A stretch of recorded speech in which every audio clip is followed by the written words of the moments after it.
Good morning, students. Today's topic is Bragg's law of X-ray diffraction. So Bragg has found that there is a relationship between the angle of incidence of X-rays and the interplanar spacing of atomic planes. So according to him, that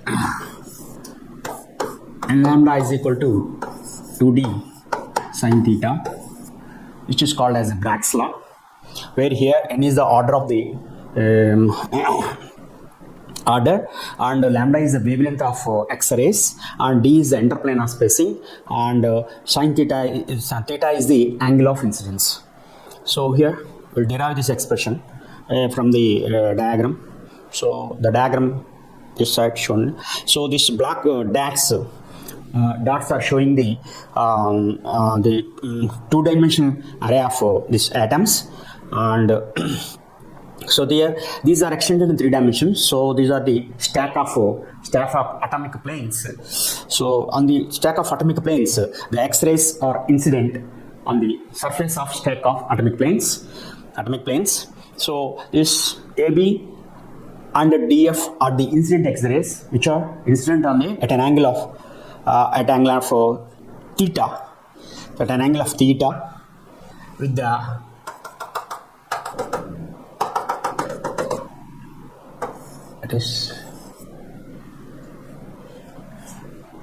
angle of theta on the surface of the atoms, and after falling they will get diffracted. Diffracted in the refraction mode. So from B and Z, so BC are the reflected X-rays. So now by drawing the normal from B onto DF, so B is the normal drawn onto DF, and BG is the another normal drawn to G. So here D is the interplanar spacing.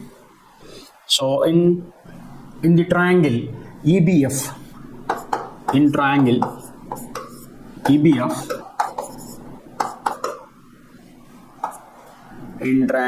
EBF, so then sin theta is equal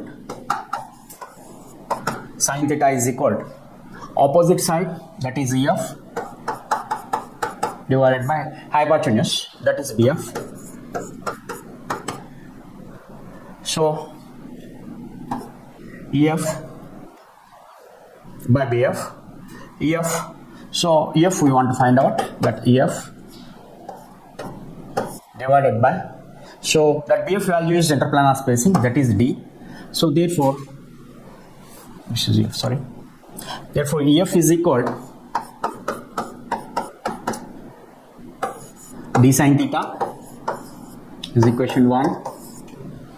F is equal to D sin theta, that's equation 1. Similarly, in triangle FBZ, angle FBZ, near BZ, sin theta is equal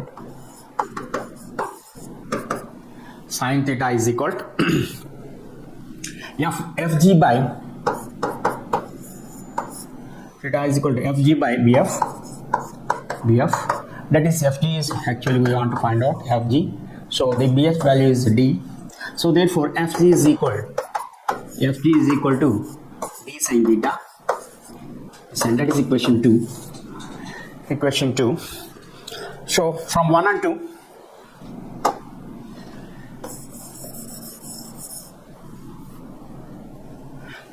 2, so EF plus BG, EF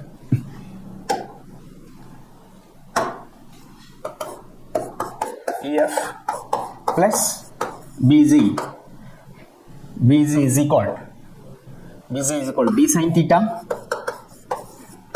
plus D sin theta. So that is equal to 2D sin theta. EF plus BZ is equal to 2D sin theta. So which is equal to path difference.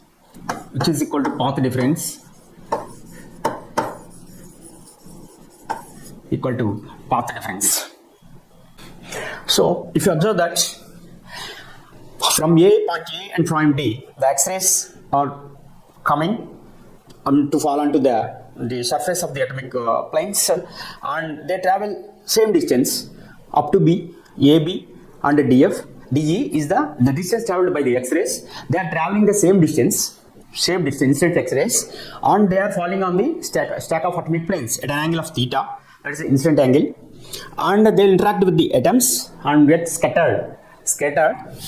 So that after scattering, the distance traveled by the X-rays, scattered X-rays, are BC and GH. So both are traveling same distance up with the incident rays AB up to AB and DE, and after scattering, both are traveling BC and GH. Both are traveling same distance. So the additional distance path difference between the AB and DE rays is the EF and FG. EF and FG is the path difference. So this path difference will cause to the diffraction in the X-rays. So according to the condition of diffraction, to obtain condition, the path difference will be the path difference between the X-rays is path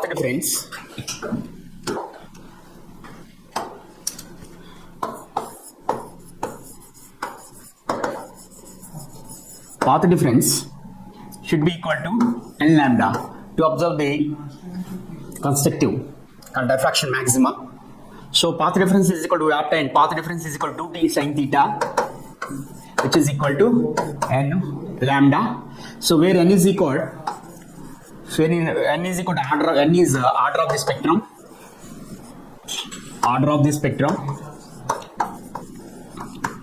spectrum. So this is 2 theta, 2d sin theta, N lambda is the Bragg's law of X-ray diffraction, where D is interplanar spacing, and N is the order of the spectrum, lambda is wavelength of X-rays used for diffraction, and theta is the angle of incidence. So this is the Bragg's law. So that is simple derivation, but by using this Bragg's law, we can find out the if you know the angle of incidence, we can find out the D value, interplanar spacing. That is the advantage of this Bragg's law. Sure, over.